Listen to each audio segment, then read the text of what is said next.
Hello and welcome to Clark Conversations. We're here today with Dr. Mercy Otieno of the Mercy and Love Foundation, and I cannot wait to talk to you about this fantastic organization. So let's start by going to your background. Tell me a bit about what made you want to become a doctor. Well, I actually have some family members who are in the healthcare field, so I grew up watching them, and I always had this compassion in me. I guess it's not a coincidence that my name is Mercy, because I feel like I've always had this inborn compassion in me. Like when I see somebody suffering or when I see somebody that's sick, I just have this. It's just in my nature to want to do something to help them. So even when I was a little girl, like when I would see somebody sick or suffering, like I would be so touched. I would even cry. And I would be so embarrassed because I'm crying and tears are flowing and I can't stop it. So I was trying to hide so that nobody sees me crying. But I've always had this inborn compassion in me. So that's what made me go into healthcare. I think empathy is one of the key elements of being a doctor, or it should be if it's not. But I love what you're doing here, and I want to know where this idea came from. What made you say, I mean, obviously you're an empathetic person, but what made you say, I've done the work of a doctor, but now I want to create my own nonprofit and extend that mission? So what made me want to go into this is because I knew of the disparities that certain parts of the world face, especially when it comes to healthcare. So just for background purposes, I was actually born and raised in Kenya, and I came here to the States when I was 12 years old.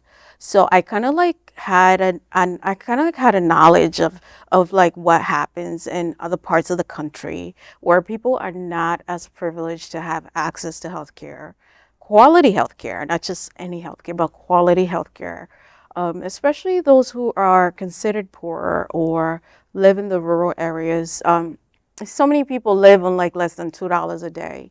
So you can imagine, I mean, if you live on less than $2 a day, you have a toothache, and that costs like maybe $15 to fix, you know.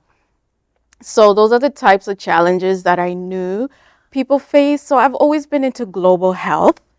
Right. I've always been so interested in global health, like some of my electives or some of my projects. I've always been had something to do with global health.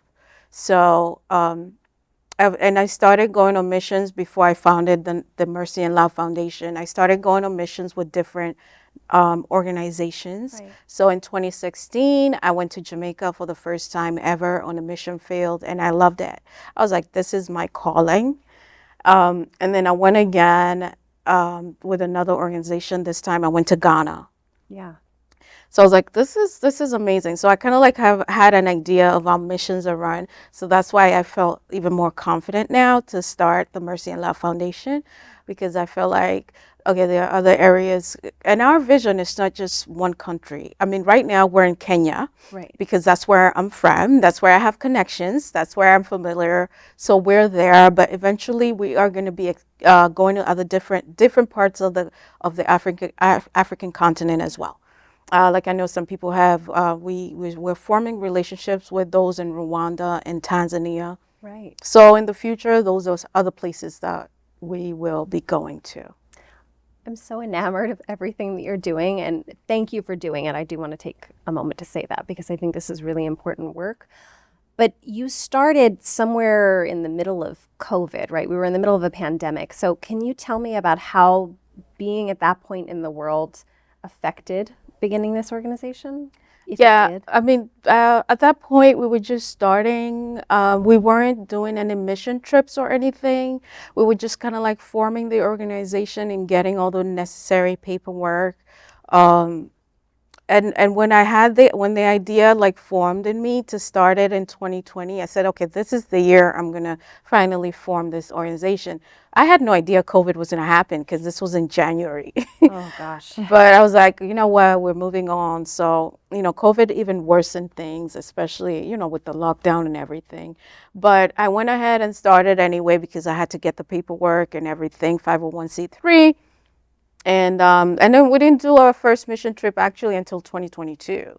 So it took a while. Yeah, that does take a Yeah. while. Two full years. Wow. Yeah. So, I mean, in the meantime, I was doing stuff myself individually. Yeah. I just did not feel comfortable bringing people over because still COVID was still lurking. Right. So I didn't want to bring anyone, Yeah. just in case. Yeah. So we had to wait until COVID was clear. Of course. Mhm. And you do have a team working with you now, though. Can you Oh, tell us a little bit about that team? the team on the ground or? Yeah, both. Okay. We work with Well, you. here, obviously, we do have board members. A lot of our board members are in the healthcare field, but we are not just, we are actually trying to diversify our board because it's better if you're diversified. Of course. We only have one person that's a CPA, and that's the only person that's not in the healthcare field. And we're like, okay, we need to diversify this Right. board. So we're always open. If somebody feels like they have skills, they would want to volunteer or put it in a meaningful organization, they want to leave a legacy that way, we're always open to people with different backgrounds. So yeah, that's my team here. It's mainly the board members. And also I have other people who just volunteer in whatever capacity they can. They're not necessarily on the board, but they do help. On the ground, we have a team of people whenever we're ready to do a mission, or even whenever we need updates on what's going on. We have a team of people that we can trust, that we can contact. And so this year we are, like for our missions this year, we're partnering with a small hospital in the village in the western part of Kenya. It's a small hospital. It's in the middle of the village, but it has a state-of-the-art OR. Wow. Yeah, so I was there this past February. That's where the surgery was taking place. Oh. And I was impressed. I was like, wow, you wouldn't even think you're in the village. Yeah. If you're in that OR, you would think you're somewhere in the United States. That's fantastic to hear. Yeah, but it was actually funded by an oncologist in California. Okay. That is how they got the state-of-the-art OR. Okay. And I don't think I asked you before, but what is your specialty in Oh, medicine? pediatrics. Okay. Pediatrics. Surgery or general? No. or I'm just pediatric general medicine? pediatric medicine. Okay. And, Yeah. But you work with pediatric surgeons abroad? Yes, I can assist surgery. It's like you can assist. You could be a first assist. Okay. Yeah. Okay. Clearly, I haven't watched enough Grey's Anatomy to know. But I think all of this is wonderful, and I don't want to forget what the important element of this is, because you do need more people to be involved, to support, whether that's volunteers or donors. So we're talking to you.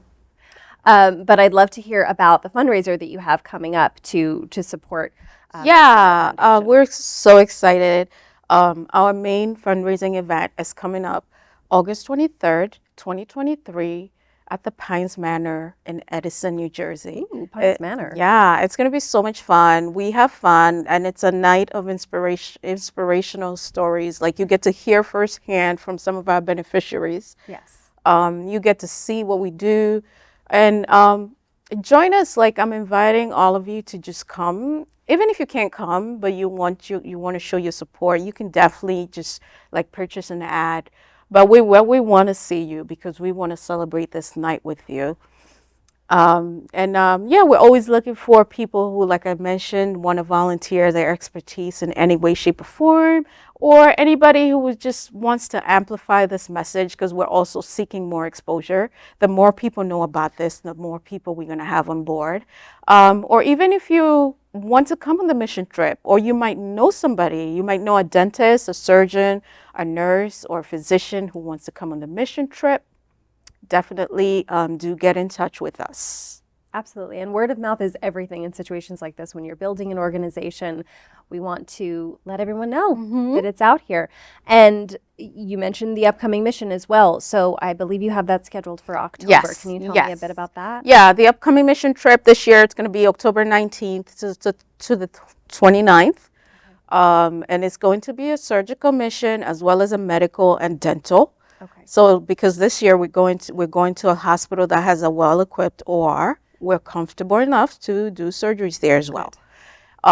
We have 2 surgeons so far that have confirmed that one of them will be doing, will be repairing women that have had injuries, really bad injuries from delivery, that they end up having like fistulas and So one of them will be repairing those types of injuries, and another one will be doing surgeries on tumors, soft tumors, breast tumors, Yeah. soft tissue tumors, even general surgery too, hernias and things like that. So in this region where we're going, I know we are gonna have a lot of candidates that need surgery and haven't been able to get surgery because they can't afford it. Right. Surgeons are very expensive in these parts of the world because they want to be in the cities and they're very expensive. They wouldn't even think about coming to the village.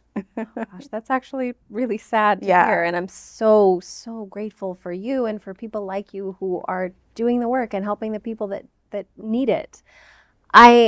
You were telling me earlier that there's only 2 hospitals in South Africa right now, right? There's not enough medical facilities in sub-Saharan Africa to assist the 45 million plus children that are there. And I just like to hear about, as a pediatric doctor, how does that make you feel?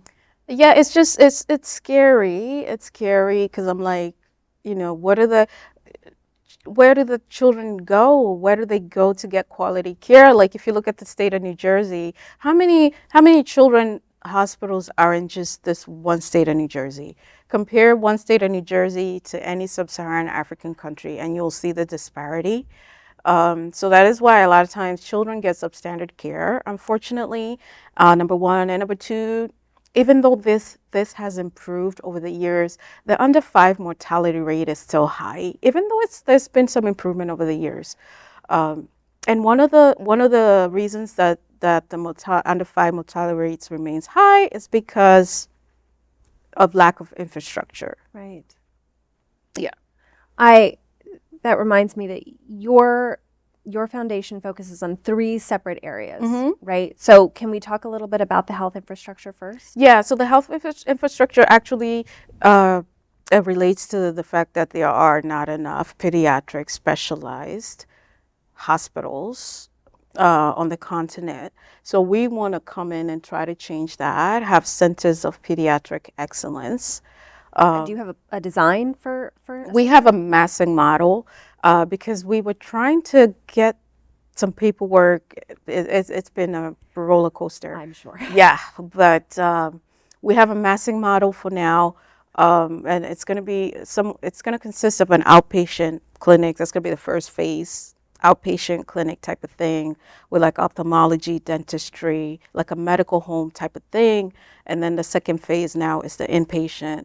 And I also do have an interest in pediatric hematology oncology because unfortunately, cancer care is a death sentence still. Like here, a child with leukemia can, they can be treated and go into remission. But in certain parts, that's like a death sentence, unfortunately. Um, so that is also one of my passions. That is why I also want to, go back and just because I do want to be well equipped and knowledgeable. Right. Yeah. I mean, all of that is incredibly hard to hear, and as someone who has grown up in the United States, it's very clear how privileged I am and how privileged we are. To hear that it's a death sentence for children is really hard. But I'd also like to talk to you about the fact that you focus on quality education as well, and how does that pertain to your mission? Yeah, so we focus on quality education as well because number one, we want to break the cycle of poverty. Right. And also it's if you have an educated society, you can have a healthier society.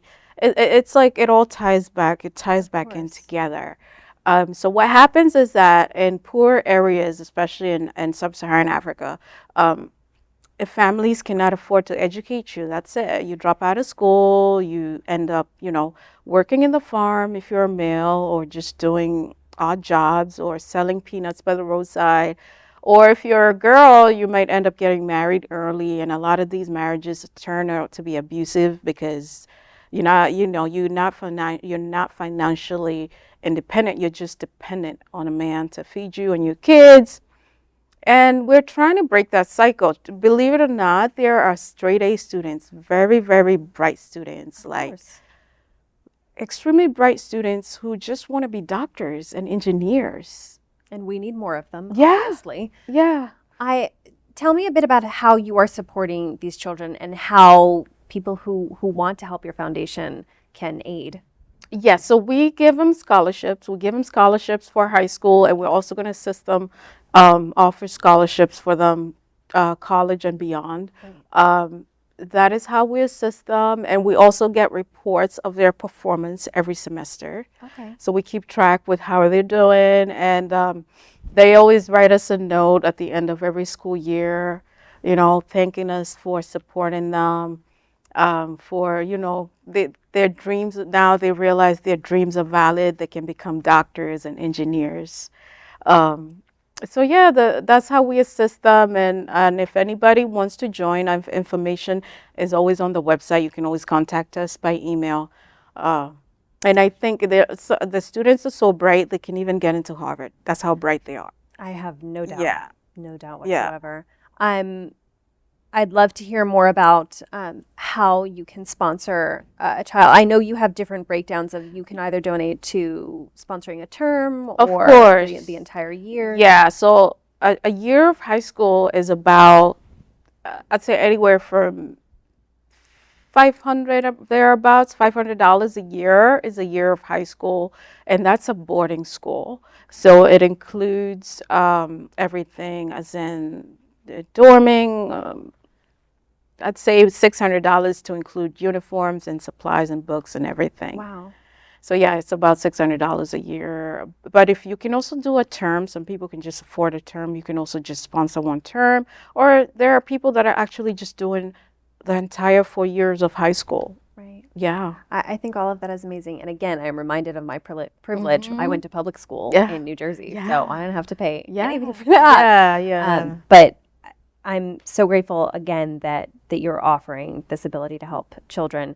And your third focus in your mission, tell me about the healthcare aspect. So the healthcare aspect also has some level of, we incorporate education in it, as in any time we travel for missions, we always have an educational aspect, as in we will have the local healthcare providers there, as well as some senior medical students or residents.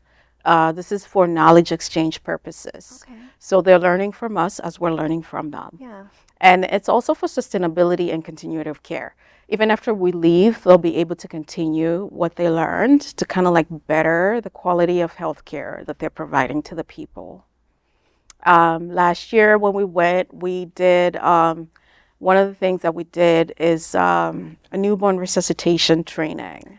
Wow. So because, like I mentioned again, newborn mortality rates tend to be higher in these parts of the world. So we brought newborn resuscitation kits, and we were training the birth attendants there how to use it, when to use it. I was just shocked that some of these facilities do deliveries but don't have any newborn resuscitation kits. Right. I'm like, so what if the baby's not breathing? What are you going to do? What do they do? I don't. Oh, Well, I don't want to think about it, but yeah. Well, now at least, even if it's a small thing, yeah, we can't help everybody, but Of course. just every one step at a time, and it's like a ripple effect. I feel like, Yeah. yeah, I do want to point out that you are making a difference, and I think we fall into the trap of thinking that what we're doing is too small, but it's the butterfly effect, right? Every small thing that we do makes a difference for the future, and you are making a huge difference, you and the doctors that you work with. So thank you to the Mercy and Love Foundation. I'm going to cycle back really quickly just to ask you more about volunteer opportunities. How can we get more people to support you? So yeah, anybody that wants to support can get in touch with me. If you email info@mercyandlovefoundation.org, I'm the one who normally gets that email, so I'll be able to get your email and I'll be able to get back to you if you email me. So that's one way. Or you can even reach me by cell, and my cell number is 609-591-3839. And for these opportunities, do you you said that you don't have to be in the healthcare profession. No, you don't. So what other ways can people who are not in the healthcare field support you? If they want to come on the mission, they can be like support staff. Support staff. Okay. Yeah, or and if they don't want to come on the mission, they can always help behind the scenes. Like say when we have events, they can help us say with Like at your upcoming fundraiser? yeah, they can help us say with registration, signing people in. They can help us with things like that. Or say we have somebody who's really good at marketing, they can help us manage our social media accounts. I think that Things would be like fantastic. that. Yeah. I really do hope that some of you listening will be emailing Mercy later today, because this is such a fantastic opportunity. And once again, I am so grateful for all that you do. So thank you. Thank you once so again. much. Thank you so much for having me. I'll definitely say the work is not easy. There are times I think about throwing in the towel, but I cannot throw in the towel because I'm like, if I do, what's going to happen to all these people that we're helping and so many other people that we will help? So it takes people like you coming alongside us that strengthens us, and it makes the journey that much more doable. I'm so proud of you. Oh, I thank don't you mean so that to much. sound condescending. I'm just so proud and grateful that people like you exist. So thank you. For Thank all you that so do. much. Of Yeah, course. my pleasure. Of course. Well, I am Gina Marie Rodriguez, and this was another of our Clark Conversations.